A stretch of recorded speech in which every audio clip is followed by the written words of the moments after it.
hurmatli yurtdoshlar, mana biza 2017 yil prezidentimiz ochib bergan mana bu uylarda yashab kelmoqdamiz. Hozirda 8 yil bo'ldi.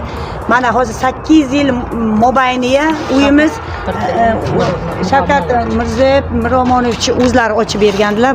Hurmatli prezidentimiz 8 yil mobaynida mana shu ahvolga kelgan.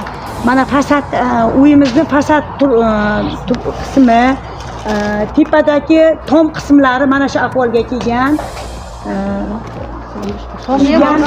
8 yil mobaynida bironta qurilish nimalari mana biza hozir 15 yil mobayniga olingan kreditga, 15 yil mobaynida kreditni foizi bilan ham tani ham foiz bilan to'lab kelmoqdamiz.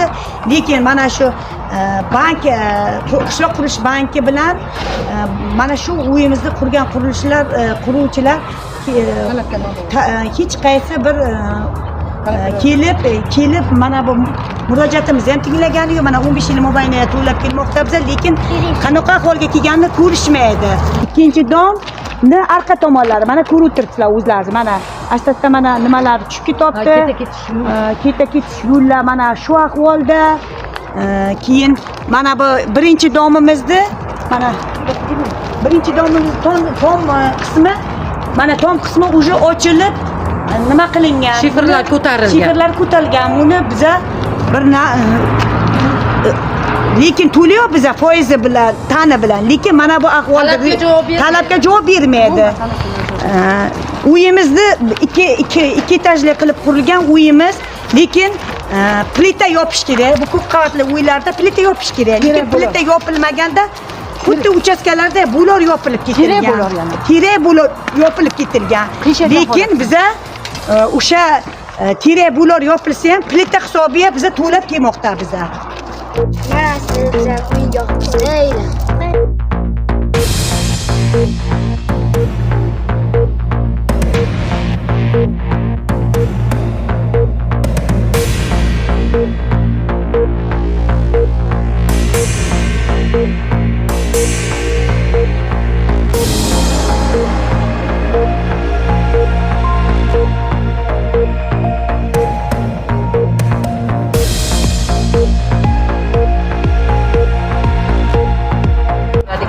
Maskanimiz. Qo'llar bilan o'zimiz o'tirib dam oladigan joyimiz, besetkamiz. Mana ahvolini qarang. Endi yosh bolalardan qo'rqasiz, oldiga o'tirishiga, o'ynashiga, biron narsa kelib tushishi mumkin deb qo'rqasiz. Eng asosiysi mana endi quyga burchaklarning ahvolini qarang. Ahvoli mana hali 8 yilda hisobiga bo'lib qolgan ahvol bu. Bolalar o'ynaydigan hech qanaqa bir aniqlik, bir chiroyli joyda o'zi umuman ko'rmaymiz. Faqatgina qo'ldan o'tari qilib ketilavergan mana. Mana ahvolga qarang.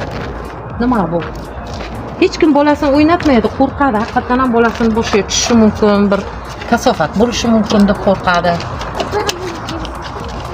Mana bizani bolalarning o'yingohini ahvoli mana shundan iborat. Sizlardan iltimos, bizga amaliy yordam berishlarini so'raymiz.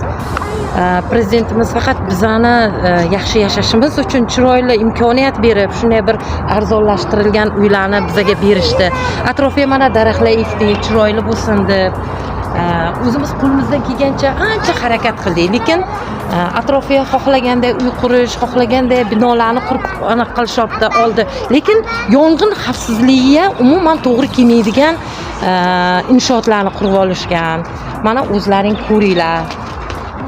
Mana bolalar qayerga o'ynashni ham bilmaydi bular. Mana shulardan iborat.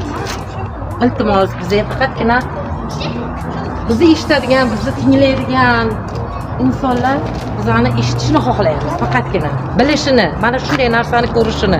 Chunki prezidentimiz bizga yaxshi imkoniyat berdilar. Nima uchun buni biza 15 yilgacha ham yetkazmay 8 yilda hisobiga mana shu ahvolga kelib qolishini biz yetti uxlab tushimizga ham ko'rmaganmiz.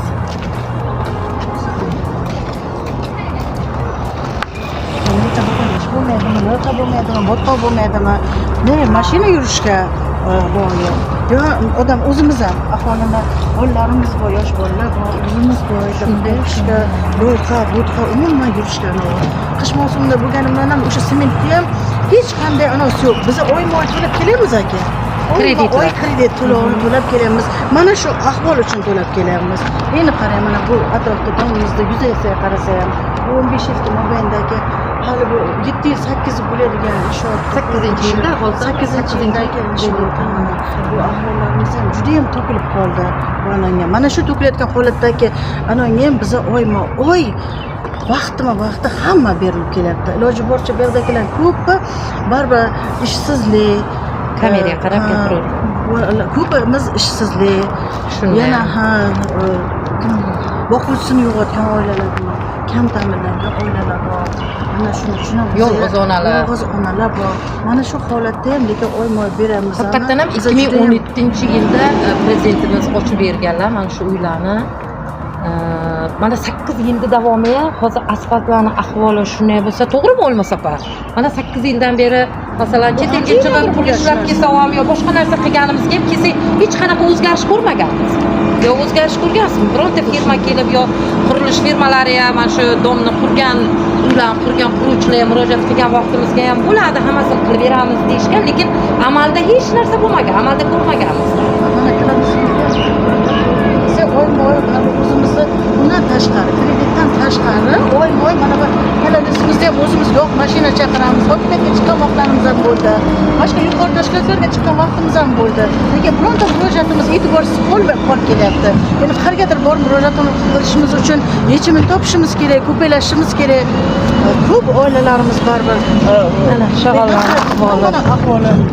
Yosh bolalar o'ynaydi, ko'pincha yosh bolalar yiqiladi. Ham ko'zi ojiz oila bor. Shu juda qiyin, sharoit qiyin.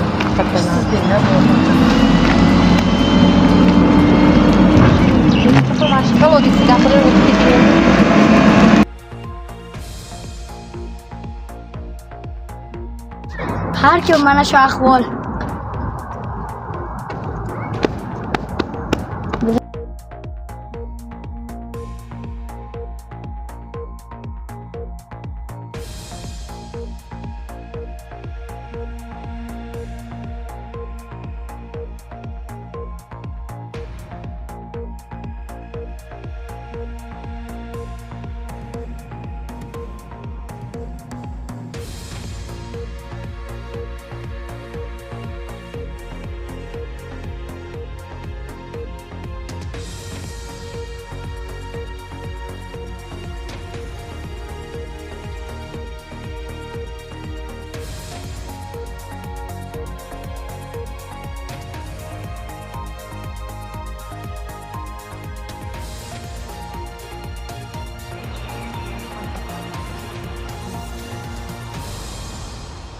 Mana ko'ryapsizlarmi?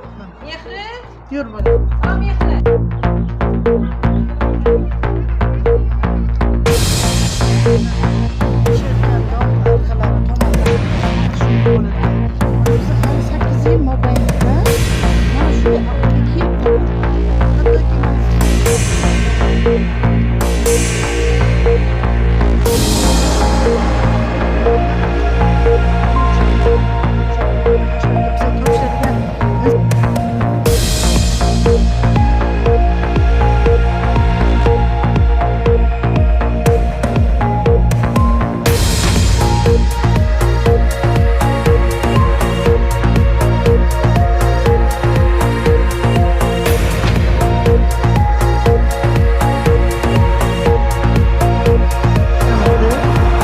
Elektrik ketishgan, uni tagiga chag'lam sepilmagan. Kanalizatsiyamiz har oy to'lib toshadi. Buni bizning mahallamiz totuvligi uchun ham o'zimiz mahallamiz aholi o'z hisobidan xonadon pul yig'ilishi mana shu chiqindilarini kanalizatsiyani tozalaymiz. Tozalab turamiz. Juda opasniy holatda. Bu yoqqa yosh bolalar ham o'ynaydi. Yuqori tashkilotlarga murojaat qildik, lekin umuman foydasi yo'q. O'z kunlaringiz o'zlaringiz ko'ringlar degan. Kanalizatsiyani suvini, loyqasini qayerda to'ksanglar o'sha yerda deb bizga mana shunaqa ruxsat berdi. Biza ilojimiz yo'q. Motorcha orqali yerlarimizga mana ko'rib turibsiz. yon atrofimiz. Ana shu yerda kanalizatsiyani suvini ana shu yerga to'kyapmiz. Lekin ekologiyaga ham, sog'liqqa ham umuman to'g'ri kelmaydigan unaqa. Biza majbur biza. Biza xohlardikki, bizani mana shu kanalizatsiya, papadishli, musulkalarimizni hammasini bartaraf qilib, yaxshi natijalarga ega bo'lishimiz uchun yordam berishlarini so'raymiz.